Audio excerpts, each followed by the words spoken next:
going on, Jeromes? It's a beautiful thirsty Thursday. Your Minnesota Vikings on the road, ready to shock the world. I'm going to whip somebody's ass. I'm calling the shot. I'm back in, man. I think that the Eagles team is flawed, and I think the Vikings will get it done this evening. That's right, baby. That's right. Got some Q&A. Again, filtered through. There were some repetitive questions, so if you didn't get yours answered, it's my bad. I don't know. A lot of O-line questions, so let's dive on in. The anonymous one.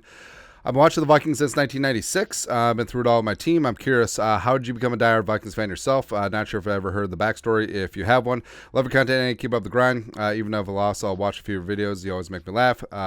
Makes that day much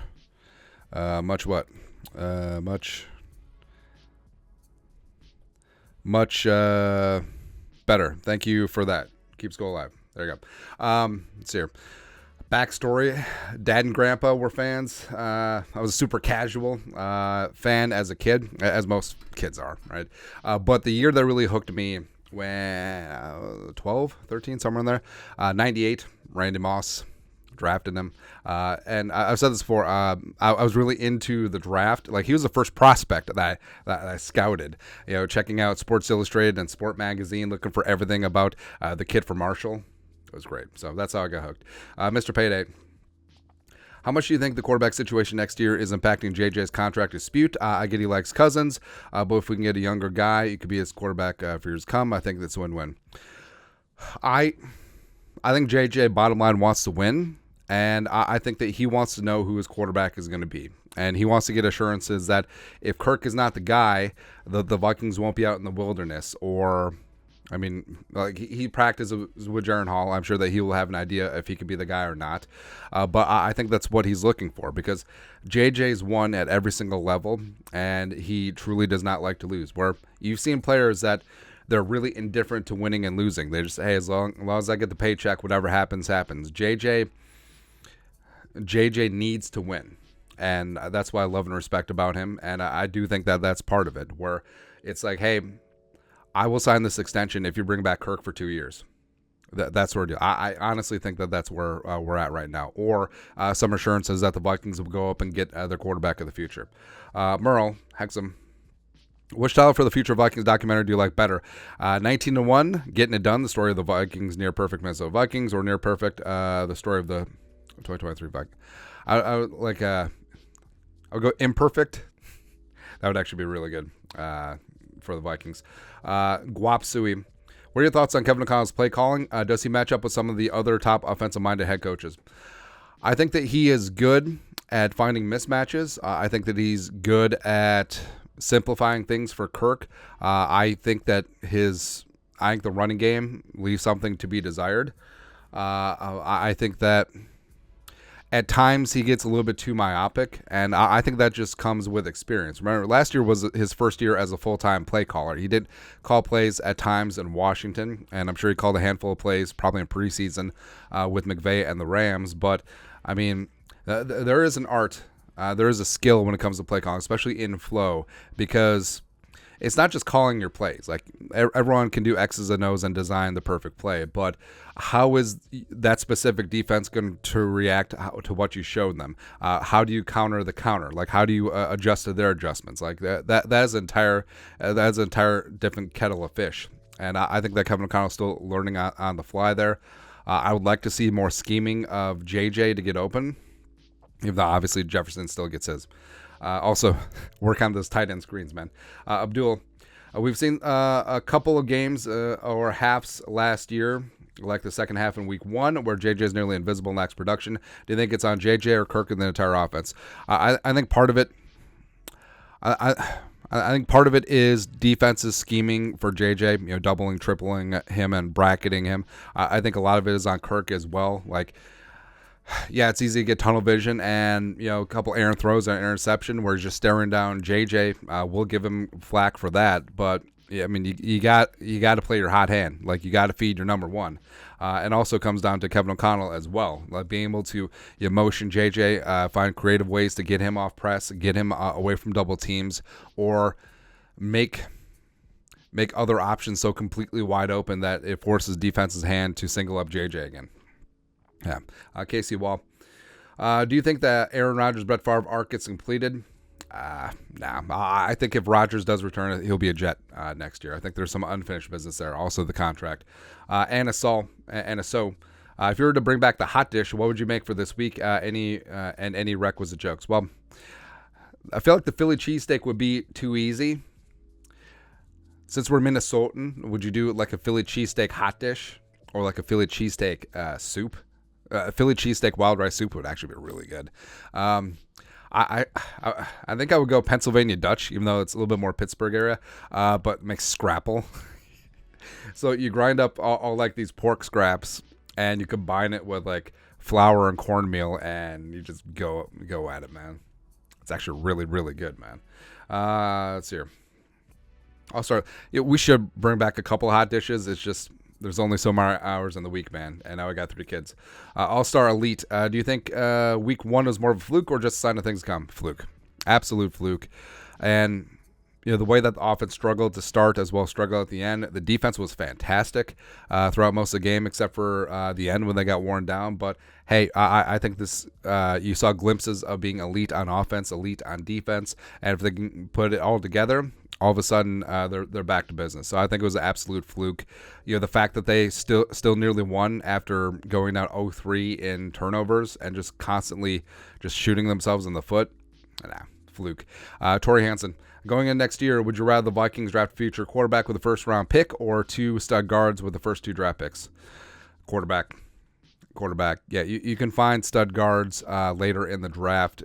Quarterbacks are up at the top. Even though this could be one of the deepest quarterback drafts in NFL history, I still go get your guy.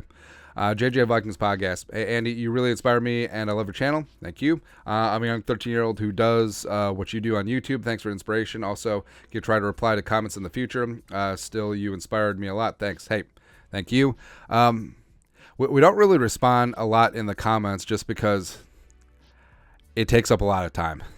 That's really it. And you know what? I never really complain about things, but time is definitely a valuable resource, and I need to allocate it to other parts of my life. Like, hey, I would love to get in the comments all the time and reply to everything and get in random arguments with other fan bases, but can't do it. Like, we get to what we can. Producer Alex sometimes is in there as well, but hey, thanks for the kind words, Ben.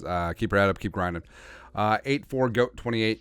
What do you think about why they won't talk about JJ's extension until after the season? I think part of it could be JJ's camp too, where I don't think JJ wants that distraction. And yes, it would be his agents doing the heavy lifting, but getting the call every other day is like, hey, what do you think about this? Hey, what about that? Hey, what about the other thing too? And also, the Vikings, Kwesi and the personnel department, they have to focus on in season as well. Pro personnel scouting, the guy get ready for the draft. So I mean, the bandwidth with the discussions would be taking up a lot on both sides. And also, I think JJ, it's a little bit it's like, hey, just watch me. Hey, MVP type season, JJ 2K, you just watch. And I do think that the Vikings will pay JJ what he deserves, and he'll be in purple a long time. User. Jefferson has made it clear he wants to win. Do you think he communicates anything about the O-line to Kevin Connell and Kwesi? The O-line success triggers his success. I do not like seeing him upset because we cannot lose a generational talent like him. I think everyone knows. I think everyone knows that's been a problem. And the Vikings have invested quite a bit in terms of the offensive line. Not this offseason, which we complained about, but in the past. Brad Bird's first-round pick, Ezra a second-rounder, Ed Ingram a second-round pick. But still, they should have addressed and added more depth because I'm not buying into the depth. Like Schlutman is fine. Brandel's fine at guard. Oli Udoh is fine at right tackle. But there's really no young developmental player along the offensive line that you're really excited about depth-wise who's not a starter. Kiko Cat. Is it the O-line not protecting Kirk in one of the most prolific offenses in the NFL? Or is it that Kirk is not mobile enough? I think Kirk's pocket awareness has gotten better over the last 5 years with the Vikings. It's had to, because I mean, in Washington he had Trent Williams and Morgan Moses and Brandon Scherf, so he didn't really have to worry about offensive line play. But it has progressively gotten better. His protection has not, but I still think that they can operate. And plus, it is the interior offensive line. And Darisaw and O'Neal are elite tackles, so it is that middle. All right. What are your predictions of Fu Manchu Kirk getting hurt this season? No, not going to happen. Robs, if the Cardinals pick Williams as the first overall pick, Caleb Williams, quarterback at USC, what should the Vikings trade to secure May, and do you think he could be our next franchise quarterback? I mean, Drake May reminds me a lot of Justin Herbert, just the size and the arm, but do we just roll the dice with Shedeur Sanders? Let's go. Let's go. He plays an exciting brand of football, and I know people say, well, he plays in a simplistic college offense. Well, that's most college offense nowadays. They're not running out of the pro set in college. Get out of here. Matt, when does Kevin O'Connell make this offense innovative? Last week seemed like a very vanilla game plan. After seeing 1 week of Madison, do you think he can still be the guy? I think so. I think the issues is blocking up front with the offensive line. There were issues last year. Look at Dalvin's yards before contact. They're very low. Same thing with Madison. Same thing with Chandler in week 1. But I do think that they will get things situated up front because I have to. Orions B. Juiced. What exact moves do the Vikings need to do in order to fix their O-line? Well, Reisner would be a start, even though apparently there's no steam with Reisner. Jason Peters would have made a lot of sense, but he signed with Seattle. In terms of signing some form of veteran along the offensive line is probably the best that you can do at this point. There's no more draft. You're probably not going to be trading for an offensive lineman, but adding a guy like Justin Pugh or other veteran interior offensive lineman does make sense at this point. Drew Smith. If this season were to go off the rails and end disaster, do you see any scenario where Kwesi the Wilfs fire Kevin O'Connell and promote Flores as the head coach? If this were to happen, I wouldn't totally be opposed, to be honest. I think something would have to be really bad, and also there would have to be some off-the-field stuff. But I don't think that will be the case. And also, I do think that Kwesi and Kevin O'Connell are a package deal. So I don't see that happening. But I do think that Flores deserves to be a head coach next year, and we'll see what happens there. Locke, what's the best O-line in the NFL right now? I would say Detroit. I'd say Philly's up there. The Browns before Conklin's injury. Yeah. Oh, hell, the Browns are still really good. Dawand Jones in their right tackle. Maybe taking his job long term. There are any interesting alignment in the next draft that could be an asset for the Vikings. Joe Alt, except he's a tackle. Haven't really dug in a ton. All I know is a great quarterback class, man. Cole Snitker. If the Vikings had the 20th overall pick, would you trade 4 first rounders and Hunter? Well, Daniil's a free agent, but and a second to move up to number 1. If so, who'd you pick? All right, so we'll say 4 firsts. Yes, I would do that because you can trade 3 years of draft picks in advance, but on the day of the draft, it unlocks the 3 years down the line, including that first round pick, so you can trade up to 4 first rounders. I remember this was a talking point when Mariota was in the draft and the Eagles potentially trading up for him. Yeah, that would have worked out. Hey, but now Mariota's on the Eagles. It's hilarious, man. Michael Converse, if losses start piling up, when do you officially give up the ghost on the season? I don't give up until the Vikings are mathematically eliminated. That's it. And you could say it's like, whoa, that doesn't make sense. I should just tank. Yeah, tell that to every single player and every single coach in that locker room. Ain't going to happen. All right. As long as you got breath in your lungs and you're still in the fight, you're still going to get after it, man. That's exactly what they're going to do. Sheldor, the meme god. After the Bucs game, saw a lot of hate on Kirk. Is now the time to worry about his future here with the Vikings? Nah, not necessarily. Kirk actually played an above-average game, aside from the 2 3-and-outs late in the game, as well as the interception. The placement on that was not great. But overall, and also the slow start. But, the 2 touchdown drives looked really good. The field goal drive would have liked to end it with a touchdown. That old thing. Liner Skull. Does JJ want to be a Viking long term? JJ wants to win. And if it's here, great. If it's somewhere else, I think that's fine with him. But he just wants to win. And I think the Vikings need to understand that. Take care of your guy and get to winning. Marcus, if Bradbury continues to be flaky this offseason, should we sign the top center in the draft, or might there be in-season, postseason trade or free agent candidate? I haven't perused the free agents, but pile driving in on the draft at center and the interior offensive line makes sense. K Fizzle, Might be a tinfoil theory, but feels like Kwesi is queuing up Addison to be the wide receiver 1 of the future and trading Jefferson after the season for King's ransom and draft picks. Thoughts? If you can get 3 ones for JJ, sure. I would do that. I don't know if a team would do that, but if you get 3 ones, well, basically, would you trade Justin Jefferson for the roll of dice at the top of the draft for the best quarterback available? It's a tough question. Tough question. Addison, I think, will have the skill set to be a wide receiver 1, though. Rainy day. Does Byron seem like he'll be back in 2025, or is he merely a Band-Aid? I think, well, he signed a 2-year deal here. I think that he is going to establish himself as one of the better versatile cornerbacks in the league, and he's going to get paid here or somewhere else. Jacob Beauchene, what is with the refusal of addressing either line outside of 1 4th-round pick? That's a good question. So you did bring in Jaquelin this year. You brought in Dean Lowry on the D-line. On the O-line, again, they were banking on continuity. And part of that could be hubris with Chris Cooper, the offensive line coach, Wes Phillips, the OC, Kevin O'Connell, the head coach, Kwesi, the general manager, that, hey, mama, I can change him, or riding things out with the status quo. But I think it's just foolhardy that they didn't add significant depth along the offensive lines, either as free agents or the draft. Harvey Melber, be real, if the Vikings start 0-3, the smartest long-term move would be try to trade Kirk to the Jets or San Francisco for insurance for Purdy. First, that would never happen for the Niners. Like, wherever Kirk is getting traded, by the way, he has a no-trade clause, so he can veto any trade offer. Blah, blah, blah, stock up on picks.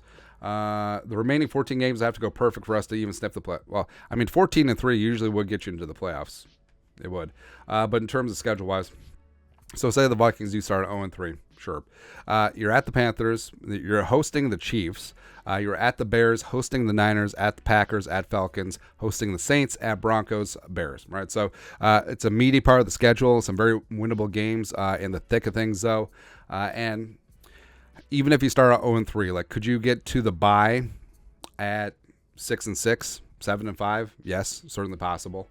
And then that stretch run, including 2 games against the Lions. But overall, I wouldn't be too fazed by it. Like, honestly, absent the Vikings starting out 0-7, no.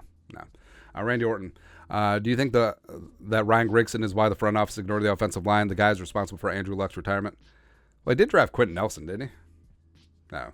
And also, they drafted Ryan Kelly, the center, in the first round. Pretty sure. Cole Primo. Did you ever think what could have been with Chester Taylor? Dude was underused. Well, that was a funny thing, too. So, Chester Taylor, was he Toledo or Kent State? It's one of the 2 MAC schools. But he was with the Ravens first, and then he came over to the Vikings as a free agent. He had a 1,000-yard season in 2006. But then in 2007, the Vikings had a chance to draft Adrian Peterson, and that is the clear-cut case of BPA. And, I mean, Chester became a third-down back, did really nice. And, I mean, he was a good running back, but Adrian Peterson was an elite Hall of Fame caliber running back. So it just sort of was what it was. Samuel Archer. Do you think scheme change along offensive line is necessary? Yes. Go to gap. I want 350-pound mofo guards. I want Matt Burke, 330-pound center with anchor for days. Just go to that. It's like, I love Trey Smith in draft a couple years ago. I know that he had medical red flags. Don't care. I love Steve Avila from TCU this year's draft.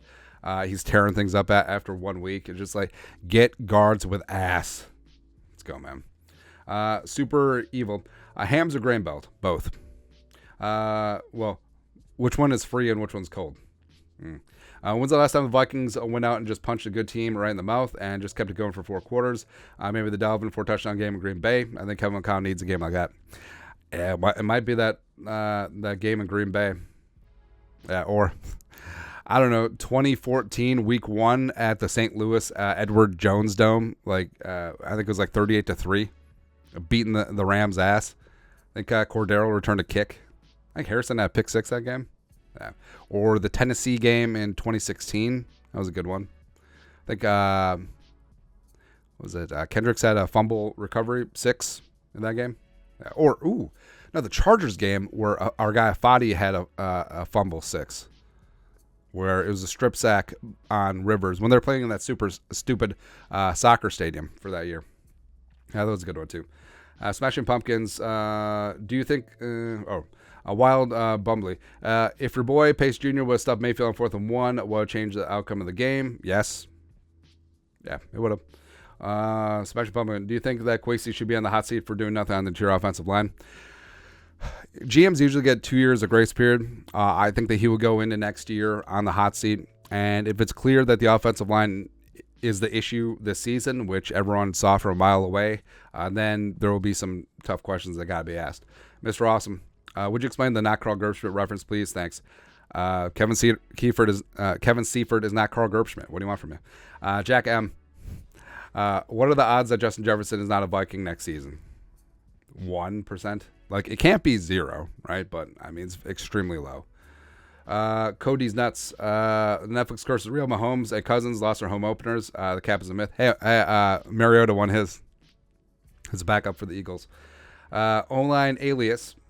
Not really a question, but do you guys remember Vikings legend Brock Lesnar and Joe Anoa'i, better known as WWE champion Roman Reigns? Also, shout out to wrestling and Minnesota legend and governor and XFL announcer Jesse Ventura. Also, the Vikings had Matt Mitrione, the UFC fighter. He played. Did he play at Indiana or Purdue? He was one of the Indiana schools in the Big Ten. Yeah, but it's really interesting. Like Brendan Schaub, great podcaster, stand-up comedian now, Rogan's guy. He was in the UFC, but he also played college ball at Colorado, I want to say. And I think that he was on the Bills practice squad. It's funny, like Austin Lane fought in the UFC this last weekend. Lost his fight, but I mean he's still doing really damn good. It's funny to see like how many like borderline NFL guys get into the fight game or pro wrestling. It's good. We had Bob Sapp too, man. Come on. K-Rim. Why is this franchise so opposed to selecting a young quarterback and missing just because we missed on Ponder? That's like, dude, like everyone's clamoring, oh, go get your quarterback, but what if he sucks? No, shoot or shoot. I'm team draft a quarterback every single year. Go ahead. Colin James, do you play any DFS? Rarely. I really don't like that you can have multiple entries. So, like, the big-time DFS tournaments, it's just people who basically collude with themselves. And, they put a bajillion entries in, and, they finish, with 8 of the top 20, and they just take the money through an algorithm. I'll do it occasionally, but, I mean, I'll do one. I'll put together one team as your one time. I understand it's the equivalent of lottery tickets. Some people buy a lot, some people buy one. I fully understand that, but it still rubs me the wrong way. Benzo Ferraro, sign Lyle Collins, Dalton Reiser, JC Treader 3 times. I don't just fix the daggum line. I would trade for Lyle. I mean, Reisner seems like they don't want him for whatever reason. JC Treader's done. What is the biggest piece of advice you would give to your 21-year-old you? Stay away from a girl named Esme. Long story. Anyways, let's see. Short the real estate market. About that. Now, I guess enjoy yourself more when you're young, even though, trust me, I enjoy myself plenty. But travel before you have kids. Like, the wife and I still travel quite a bit, undisclosed locations, but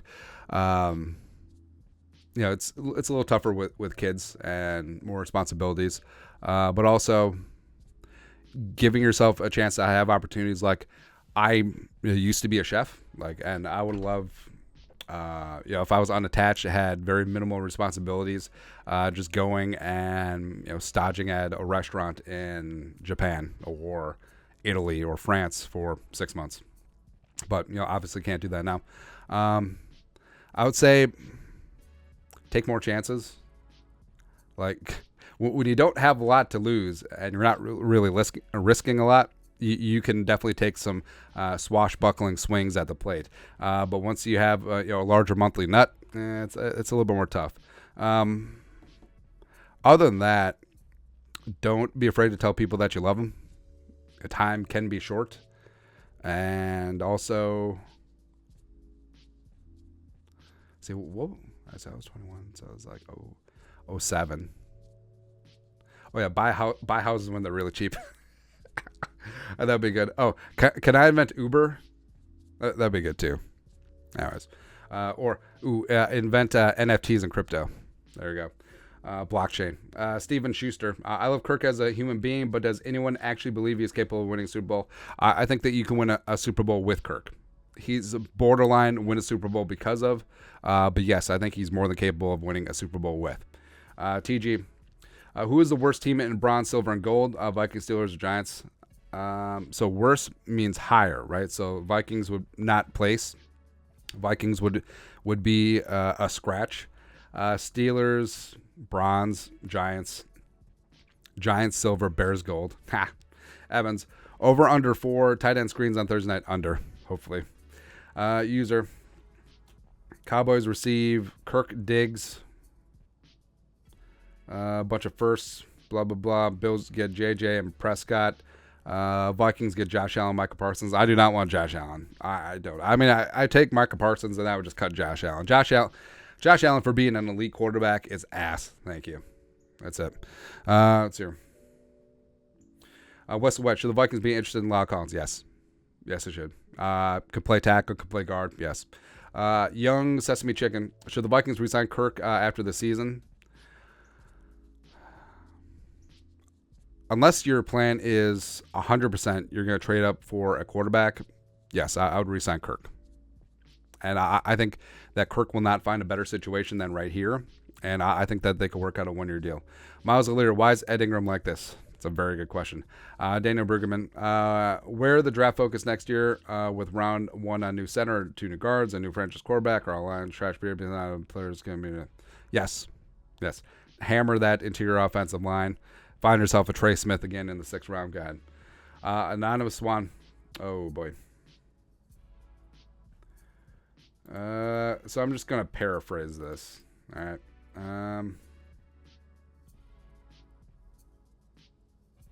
All right, so this is basically Ed Ingram sucks. Yeah.